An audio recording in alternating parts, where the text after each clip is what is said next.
All right, good morning, good afternoon, and good evening to everyone, depending on your time zone.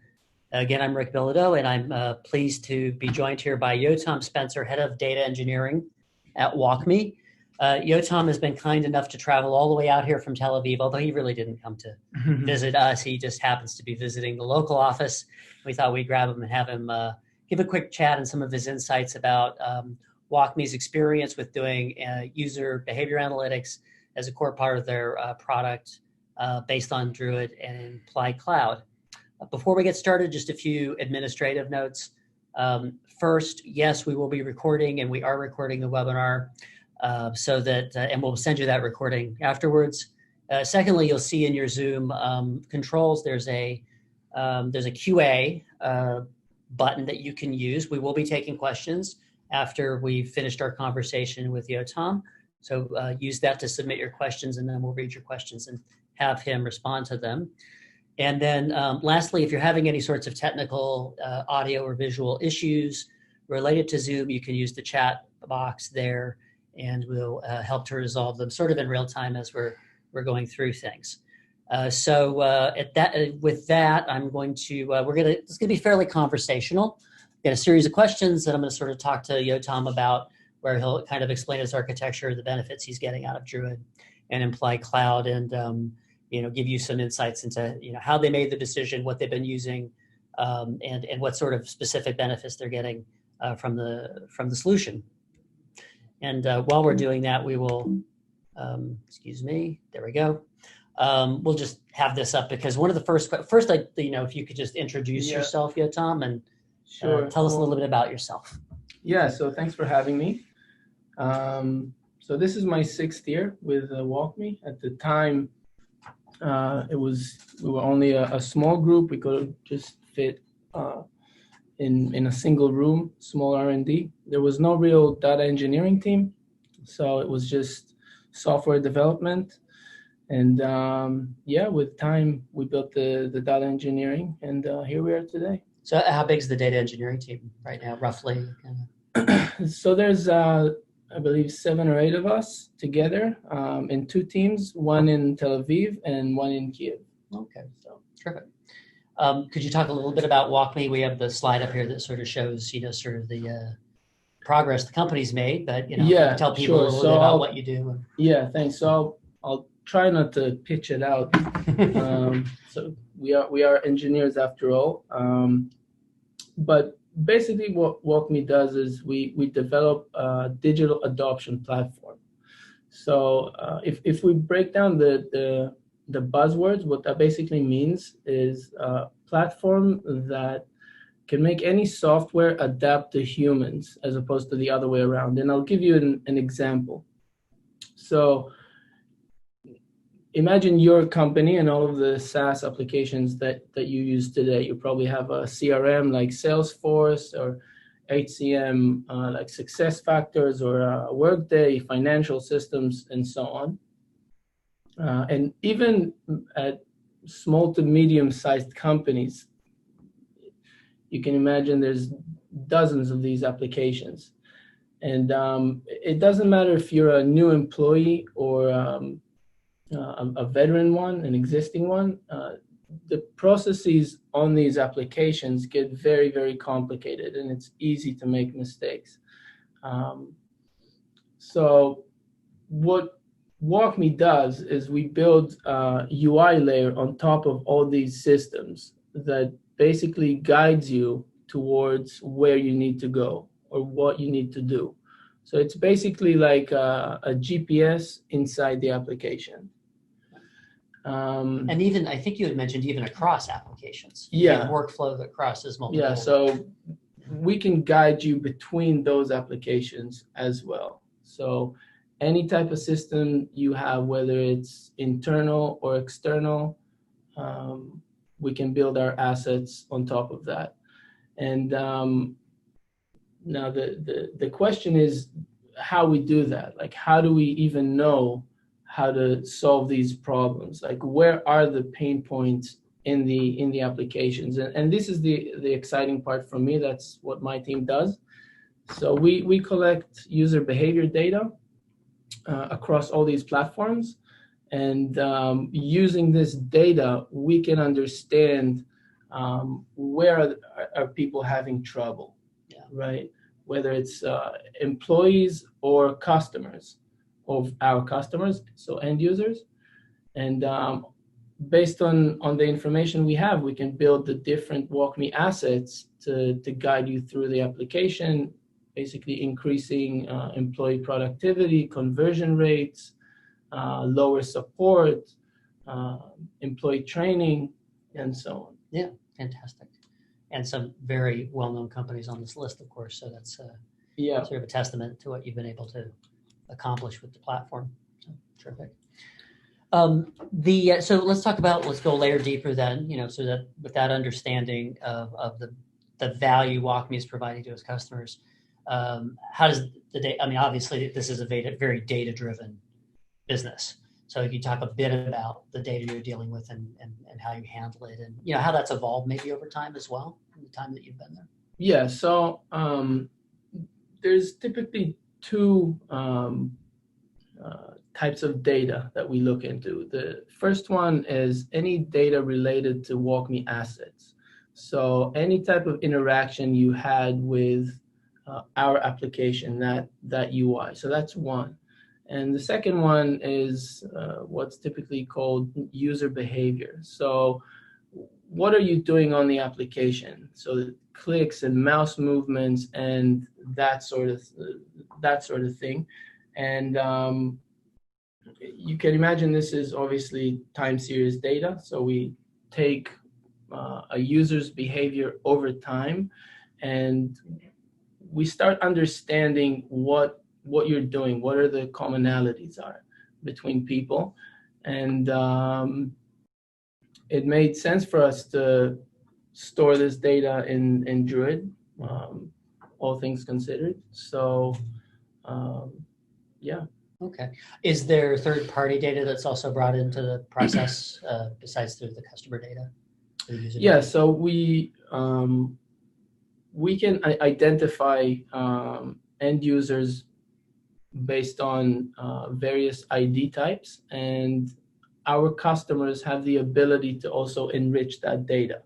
So they have access to those IDs, and they can say, all right, we want to recognize, let's say, for example, that we're using an email as end user ID.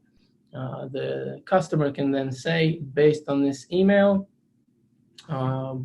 we want to add a role to this employee, or age, gender, and so on. And or even transaction history, if has this user converted, yes or no? So to answer your question, we can enrich that data with third party or customer data, whichever. Okay, and so it sounds like there's some streaming data and there's some batch data involved in the architecture, and maybe some structured and unstructured data as well. Mm-hmm. So a very wide variety. So let's talk a bit about what led you to Druid. Sort of where were you, and how did it sort of how the need evolve, and you realized the need, and then discover Druid and decide to implement it. So I guess the analytics application we had went through it's a pretty long history and a pretty long evolution. But we had a few things going. We had a third-party vendor which helped us with the data at the time. We also used Elasticsearch.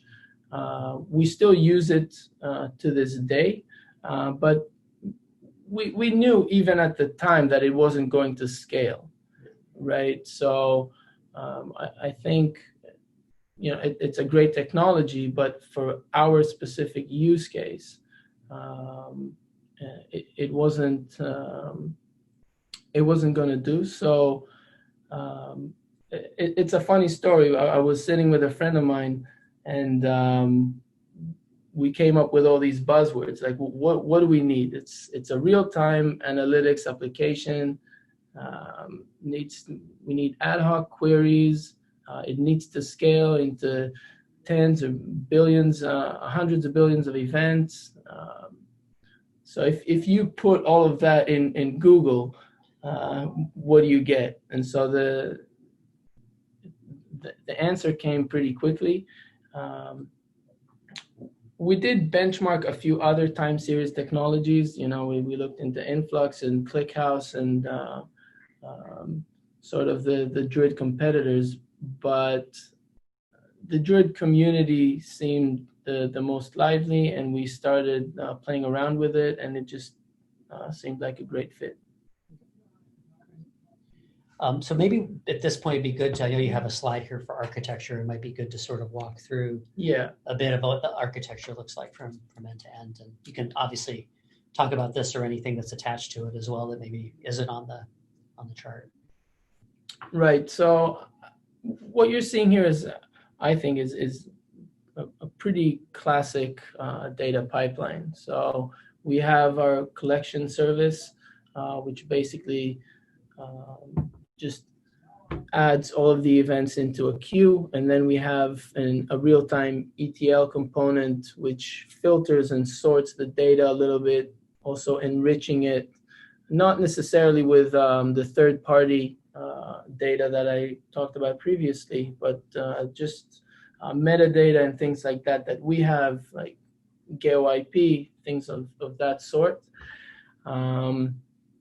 And all of that goes directly into Druid. The latency between our collection and Druid is very short, so it's only about a couple of seconds between when you clicked on anything in your web page and the time it shows in our analytics application. You also see the little Flink logo, so that's how we do our session management. I'll touch a little bit on that later on. And then finally, consumers. So we use Druid internally and externally. We use it for monitoring, for analytics, for BI purposes within the business. Right. And so WalkMe Insights is the customer facing dashboard or UI, right? Yeah, so WalkMe Insights is the flagship product that we have for our customers. Okay. Can you speak a little bit about sort of scale, kind of what scale you're dealing with right now in terms of the sort of the number of events? I mean, you mentioned, is it sort of with the 100 billion events? It is. And so one of the things that we had to have the back-end support is imagine that we're a B2B company. So when we get a large customer coming in, I'm not sure if I can give it. Oh, eBay's there, so I can say that. But imagine eBay, a large e-commerce company. Exactly, with an external use case specifically. So imagine you have a new external use case coming in with a huge volume. We have to support that out of the box. So it doesn't matter if you have 100 employees on Salesforce or tens of millions and more on your external application. We need to handle that load. So we benchmarked Druid, and it just worked out of the box pretty much. Okay. I mean, it wasn't a big surprise considering it was built for the ad tech space. Exactly. Regarding, I noticed obviously a lot of Amazon-oriented logos here, right? So you're on Imply Cloud, and that's an AWS VPC implementation. Did you ever look at self-managing versus managed service? Right. So before we got started with Imply, we actually did get started on our own. So all of the benchmarks and original playing around with the product, we did on our own. So we did that for, I'd say, probably 2 or 3 months. But we realized pretty quickly that we didn't want to deal with the operations part. So at the end of the day, it made sense for us to basically source this to the main committers of this technology, if that makes sense. So we're a data-driven company, but we want to focus on our application. It's not necessarily Druid. Yeah, exactly. So we got in touch with Imply, and it required some work, but generally speaking, it was smooth sailing. Okay. So it's good. So then in terms of, I mean, we talked a little bit about the benefits. Obviously, there's the quick ingest that you need, so you can basically move from sort of source data to available for analytics within a couple seconds. And then I assume, do you have SLAs around query speed, sort of query response time at certain scale or that sort of thing that's related to the application? Right. Yeah. So generally saying, the word we like to use is interactive, right? So within the hundreds of millis, so we want things snappy. Yeah, as soon as you click on something, you see it. Have you quantified? Has anybody quantified snappy? Is there a certain, you know? It's under 2 seconds. It's supposed to be. Okay. Yeah.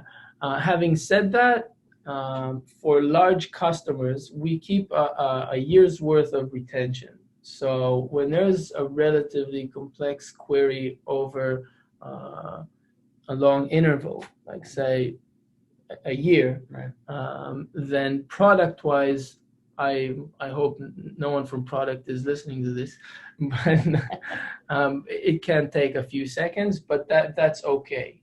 Like even in terms of user experience, the customer understands that a year's worth of data can take a few seconds to compute.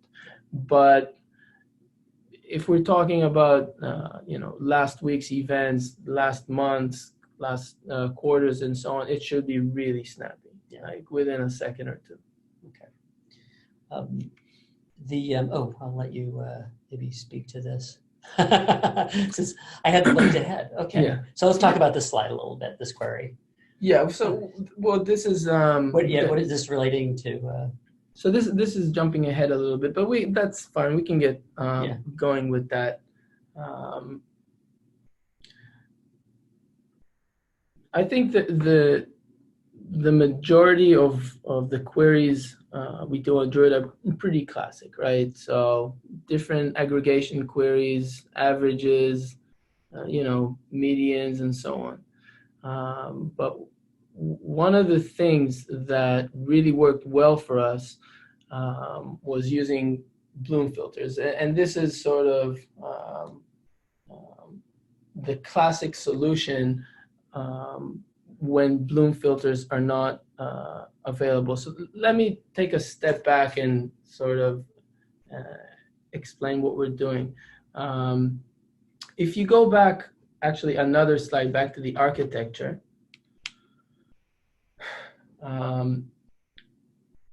many of the questions that get asked on our platform are session-based.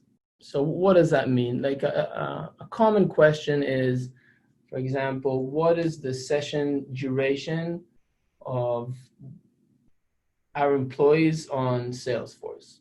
Like how long do they use it for? And that's pretty easy. So we have Flink, our session manager, and computes these session durations, and we store this data in Druid. But a lot of times, customers want to dig in a little bit deeper and ask, okay, we want the session duration, but only for sessions that something happened, right? For instance, I don't know, what's the average session duration for a session that an employee added a lead in Salesforce? Or another example would be in an external use case. What is it, an average session duration for a customer that bought something? So we don't necessarily care about all customers. We just want to know but the ones that converted or not. Right. And this information is not on the session ended events, if you will, because this information exists somewhere within the session.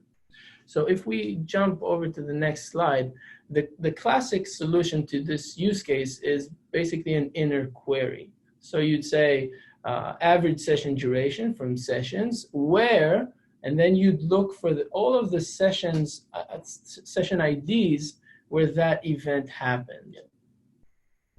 And that's okay, but it sort of only works on smaller data sets. So imagine what happens when you have 1 million distinct sessions per day.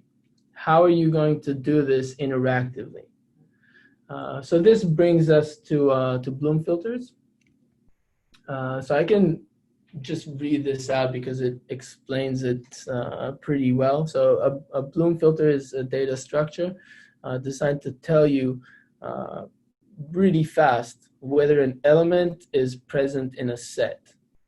So what we do is we compute this filter, which is basically a binary array, and then over that we can iterate really, really fast and understand whether an ID exists in that set, yes or no. Mm-hmm. So if we jump over to the next slide, we can sort of have a look at how that works. So you get an ID, a session ID, and you have a hash function mapping it out into indices within this array.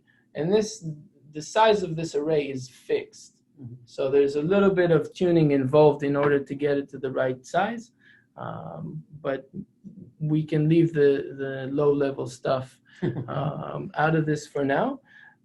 But as soon as we create this array, we use it as a filter in Druid. So this is actually functionality that's built in. That's what it looks like. So we'll use an aggregation query to create it, and then use it within the filter.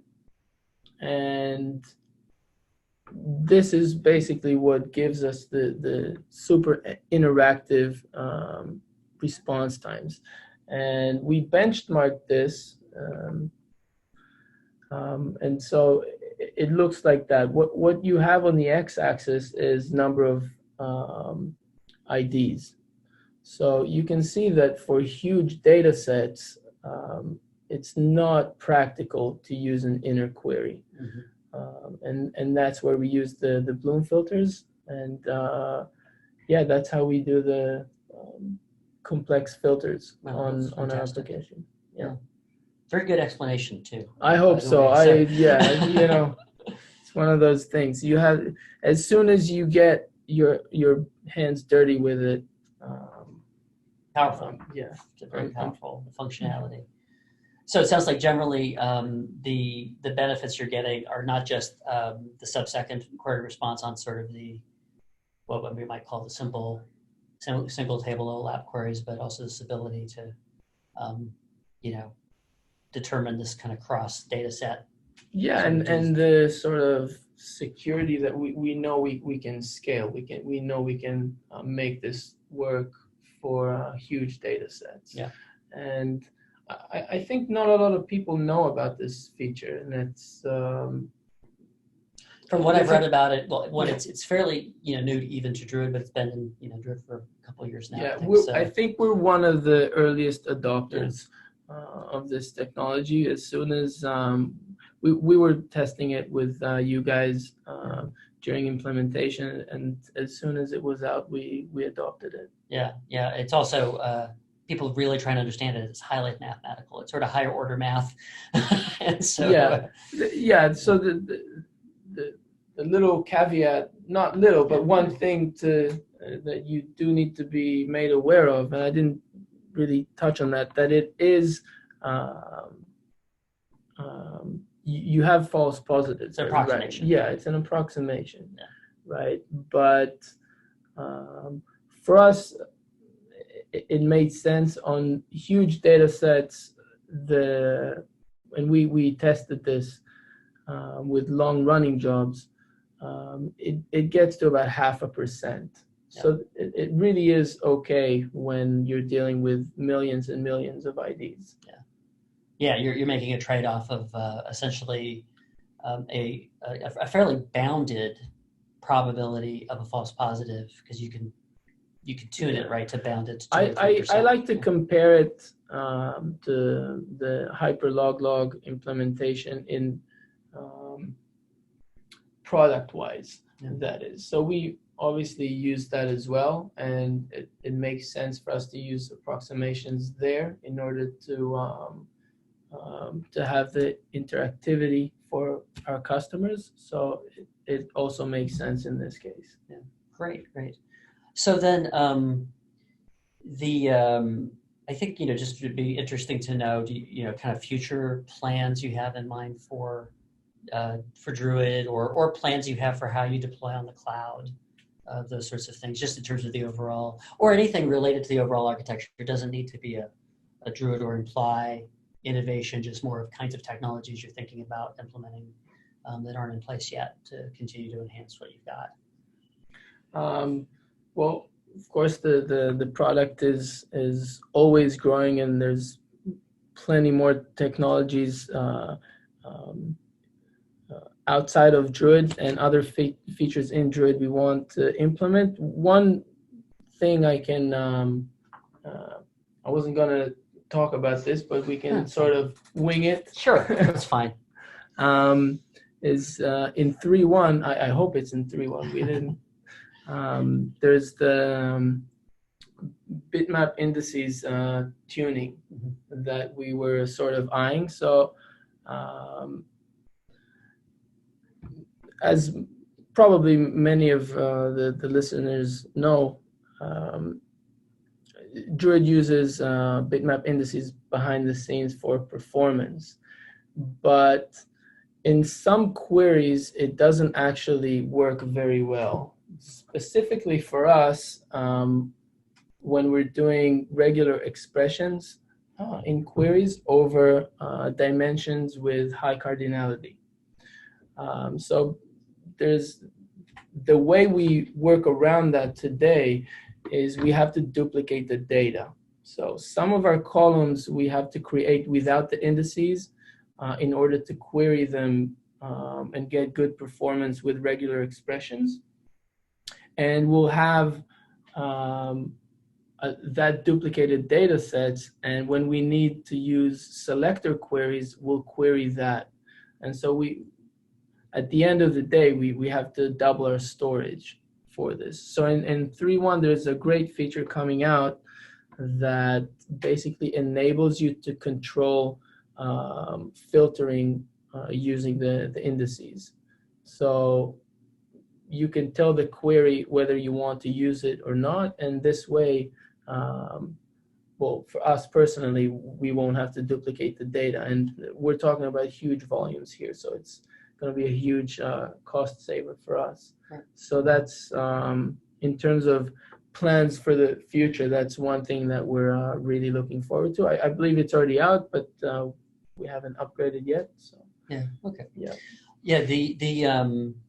I guess the other thing I was also just personally curious about is how you're thinking about the cloud, and you made decision to do AWS. So you're looking at other cloud options as well, in parallel, or how do you think about the various cloud ecosystem that's out there?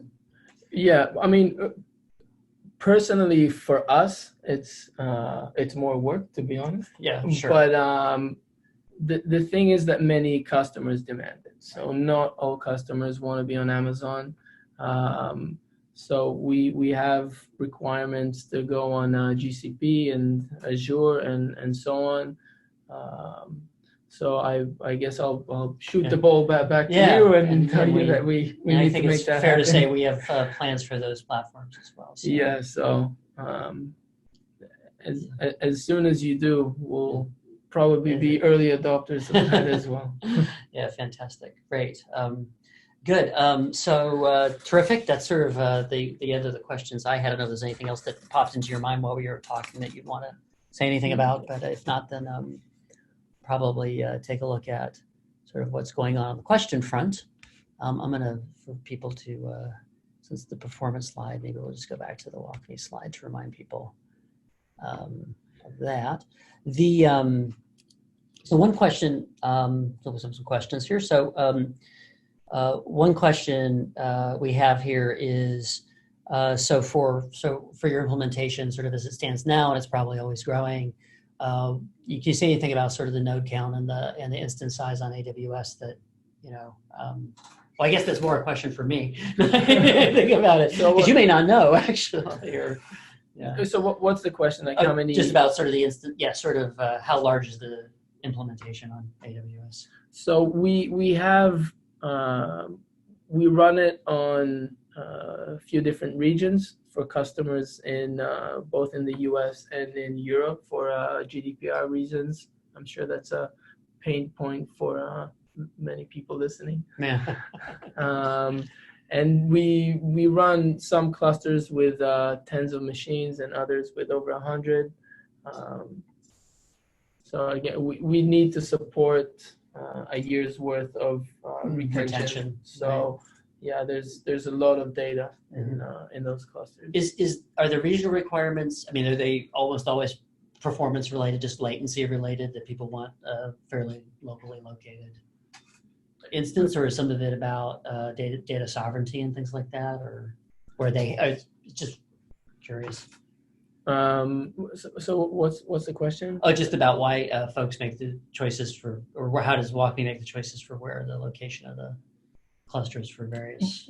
By default, the easiest for us is just basing it in the US, but many customers, especially the European ones, will choose to be in Europe because they don't want their data shared with across the pond. Yeah. Okay. So that's how we normally spread it out. Yeah. Okay. Yeah. I've got another question here about handling of out-of-sequence events in the stream. So. Right. So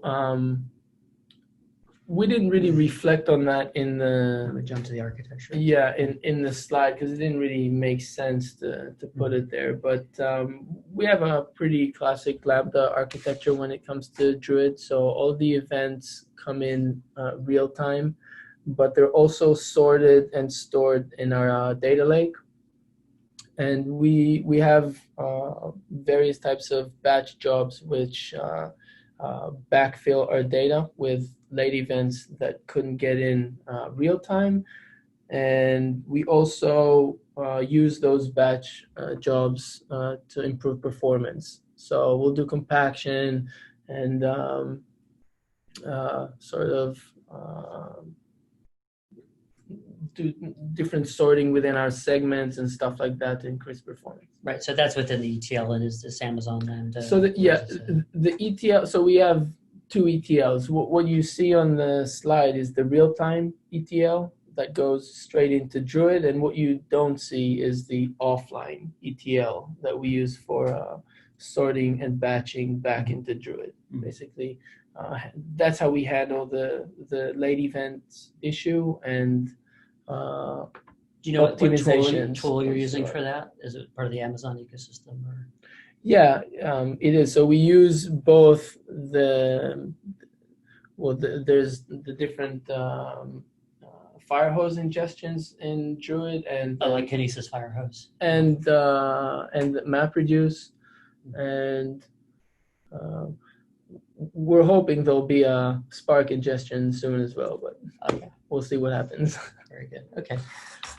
Good. A little technical difficulty here to look at this other question. I'm going to stop my share, folks, so pardon for the blank screen while we go to the other questions here. So we have a question around how do you manage changing dimensions or metadata?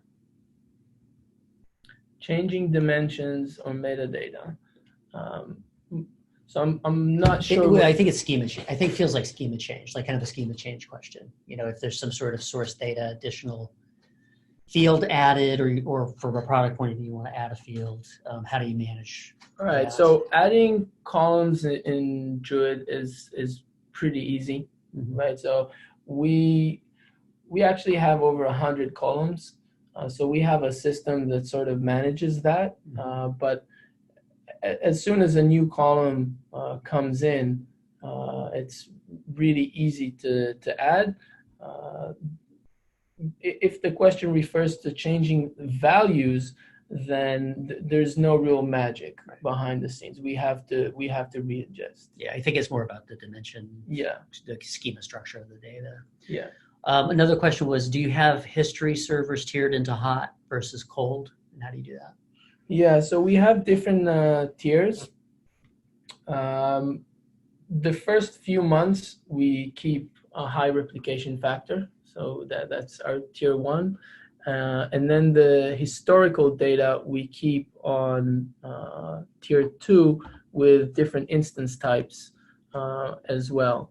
And the reason we do that is, of course, for cost optimization, right? So we have less queries over the historical data, so it makes sense to put less compute there and more storage.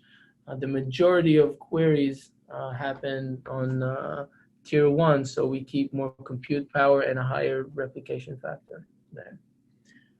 One other question is, assuming you use S3 as your cold storage, how do you still get sub-second latency at the 99th percentile? Although it looks like you were looking for sub-2-second latency, so maybe that's. I guess this goes back to the SLA question about, yeah, so we do use S3,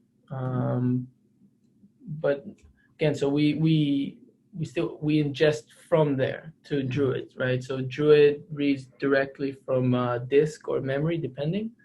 So like I said, in terms of latency of the queries, for a large customer, a year's worth of data, for us, we're happy with a few seconds.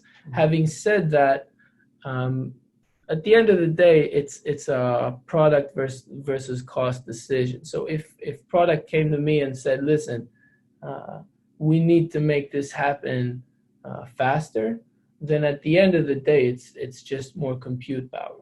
So it's not like it wouldn't work. Right. It would work. It's just that trade-off. Right. Okay.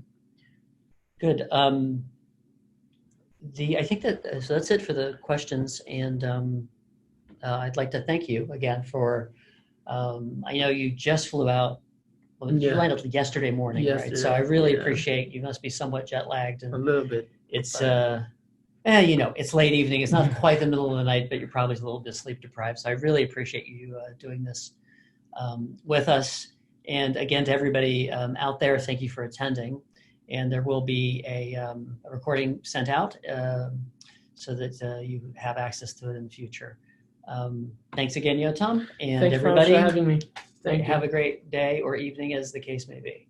Bye, y'all. Thank you.